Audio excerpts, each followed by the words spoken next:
शेख अब्बू, आज मैं 5 रुपए के 3 प्याज लाया हूँ। बाप, शाबाश मेरा बेटा, लेकिन 5 रुपए का तो एक ही प्याज आता है। शेख, प्याज वाले ने तो एक ही दिया था। एक मैं उठा कर भाग आया, एक उसने मुझे पीछे से मार दिया। हो गए ना 3। सरदार ने अखबार में इश्तहार दिया कि हमारे पास ऐसी प्रोडक्ट है जिसको पहनकर आप पूरी दुनिया को देख सकते हैं, मगर आपको कोई नहीं देख सकता। कीमत सिर्फ 3,000 रुपये है। एक लड़की ने 3,000 भेज दिए। 2 दिन बाद TCS वाला एक पैकेट दे गया। लड़की ने खुशी खुशी खोला तो उसमें बुर्का था, वो भी टोपी वाला। मौलवी साहब की माशूका ने रात 12 बजे मिलने का टाइम दिया, लेकिन मिलने नहीं आई।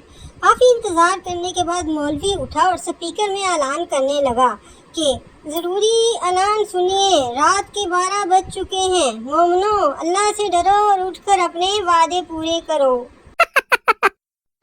शौहर अपनी बीवी से, हटा लो अपने चेहरे से ये जुल्फे, ये जाने तमन्ना खुदा कसम, अगली बार जो खाने में बाल आया सजनी से गंजी बना दूंगा।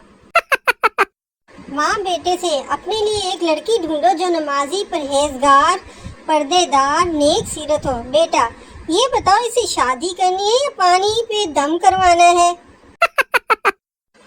किसी घर में चोर घुस आया जिसे मियाँ और बीवी ने पकड़कर फर्श पर गिरा लिया और इंतहाई भारी भरकम बीवी चोर के ऊपर बैठ गई।